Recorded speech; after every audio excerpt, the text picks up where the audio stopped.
जोहार झारखंड, जय झारखंड। लोकसभा चुनाव लगभग लगभग मैदान सज चुका है। सभी महारथी तैयार हो रहे हैं, अपने अपने सेना नायक की प्रतीक्षा में हैं।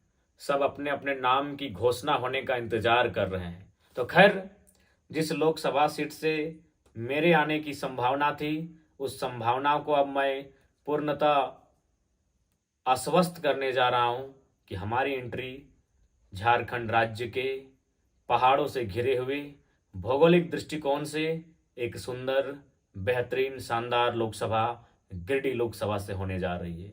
चूंकि दोनों दलों ने अपने प्रत्याशियों की घोषणा कर दी है।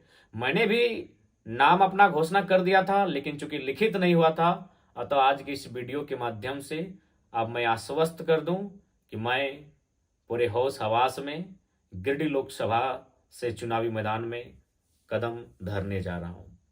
सवाल लोगों के मन में बहुत सारे होंगे कि धनबाद लोकसभा क्यों नहीं। क्योंकि एक इंटरव्यू में मैंने कई महीनों पहले कहा था कि मैं चुनावी मैदान में वहां से शिरकत करूंगा जहां धरती के नीचे आग होगी और ऊपर भी आग होगा। लोगों को लगा कि शायद मैं धनबाद की बात कर रहा हूं। निश्चय ही मैं धनबाद की बात कर रहा था, लेकिन आप भूल रहे हैं, गिरिडीह लोकसभा भी एक ऐसा लोकसभा है जहां आग ही आग है। जी हाँ, इसी गिरिडीह लोकसभा में बेरमो थर्मल प्लांट, इसी लोकसभा में चंद्रपुरा थर्मल प्लांट। तो आग की कोई कमी नहीं। इसी लोकसभा में बेरमो और बागमारा नाम के दो विधानसभा जो कोयले से परिपूर्ण है।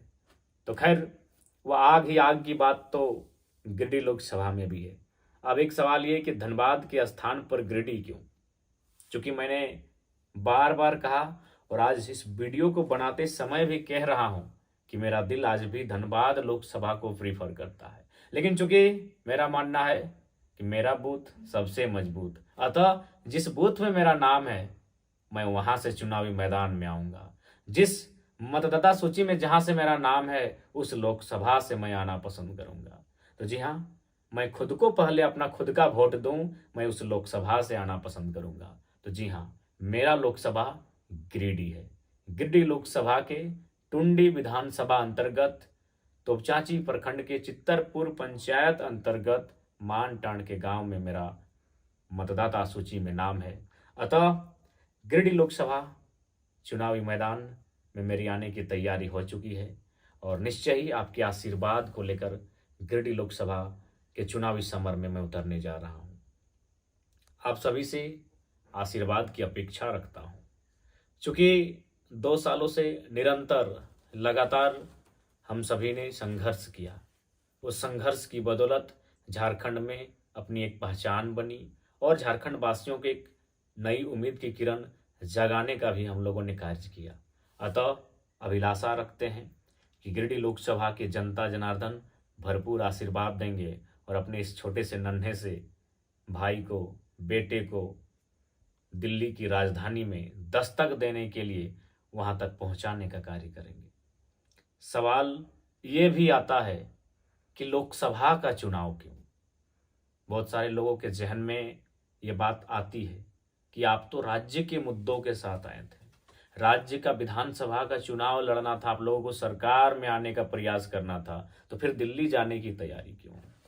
तो मैं स्पष्ट करना चाहूंगा कि दिल्ली जाने की तैयारी आखिर क्यों हुई।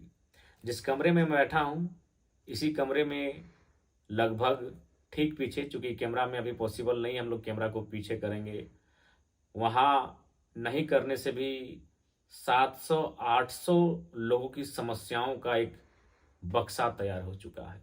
वो समस्याएं हैं जमीन की, वो समस्याएं हैं कल कारखानों में कंपनियों के द्वारा जमीन लिए जाने की, वो समस्याएं हैं बीसीसीएल सीसीएल के द्वारा भूमि अधिग्रहण करने की। तो उन समस्याओं का समाधान कहीं ना कहीं दिल्ली में है, उन समस्याओं का समाधान कहीं ना कहीं देश की राजधानी में है। इसलिए लोकसभा का चुनाव भी अत्यंत आवश्यक है कि नए युवा पीढ़ी दिल्ली में जाएं, अपनी दस्तक दें और अपने विचारों को वहां रखें, डंके की चोट पर रखें। दोनों प्रत्याशी आ चुके हैं, लेकिन मैं यही कहना चाहूंगा इनका राजनीतिक जीवन किसी का 15 वर्षों का है, किसी का 20 वर्षों का है। इन्होंने कितना सदन में जनता के मुद्दों को रखा, उठाने का कार्य किया। पेपर लीक पर इन्होंने कितना बात किया, किसान मजदूरों के हालात पर कितना बात किया, ये आपसे छुपा नहीं है। अतः बेबसी में वोट ना पड़े, लाचारी में वोट ना पड़े, दिल्ली को देखकर और किसी को हराने को लेकर वोट ना पड़े। अगर वोट पड़े तो मजबूती के साथ पड़े कि मेरा एक ही नेता चुनकर क्यों ना भेजूं, दमदार और तगड़ा भेजूं, इसलिए मतदान करें। तो मैंने स्पष्ट कह दिया कि चूंकि जमीन अधिग्रहण की जो समस्याएं, जो फाइलें मेरे सामने पड़ी है, लगभग 700 लोगों की समस्याएं हैं। जब मेरे पास 700 लोगों की समस्याएं हैं तो सोच के देखिए, इन 2-3 जिलों में जितने विधायक, सांसद, जिला परिषद तथा अन्य जनप्रतिनिधि होंगे, उनके पास कितनी समस्याएं होंगी। तो इसलिए उन समस्याओं का समाधान दिल्ली में होगा। अतः दिल्ली कुछ करने की तैयारी है। इसलिए अब युवाओं की बारी है, क्योंकि ये बोलते नहीं हैं, ये बात करना नहीं चाहते हैं। और क्यों करें? इनके बच्चे 3rd और 4th ग्रेड की नौकरी नहीं करेंगे। जो अभी 2 प्रत्याशी आपके सामने आ चुके हैं, एनडीए पक्ष से हो या इंडिया पक्ष से हो, इनके बच्चे 3rd और 4th ग्रेड की नौकरियां नहीं करेंगे। इसीलिए पेपर लीक पर भी ये मौन रहेंगे, छात्रों के बदतर हालात पर भी ये चुप बैठेंगे, मौन साध कर बैठेंगे, क्योंकि इनका मकसद, इनका जो व्यापार फैला है, आप भी जानते हैं, हम भी जानते हैं, ये कोई प्रदेश और विदेश के लोग नहीं है, आपके घर के आजू बाजू के लोग हैं। आपको मालूम है इनका कारोबार क्या है। ये कैपिटलिज्म के सपोर्टर हैं, ये पूंजीवाद के सपोर्टर हैं। अतः ऐसे युवाओं का चयन करें जो आपकी बातों को, छात्रों की पीड़ाओं को, किसान मजदूरों की पीड़ा को सदन में बेहिचक रख सके। आज ये 15 वर्षों से राज्य का नेतृत्व किया, विधानसभा के सदन में ये बैठे। आप बताइए कितनी बार इन्होंने मुखरता के साथ खतियान आधारित स्थानीय नीति, एक बेहतर नियोजन नीति, विस्थापन नीति, पुनर्वास नीति इत्यादि पर इन्होंने चर्चा किया हो या फिर अपने माध्यम से प्रेजेंटेशन दिया हो।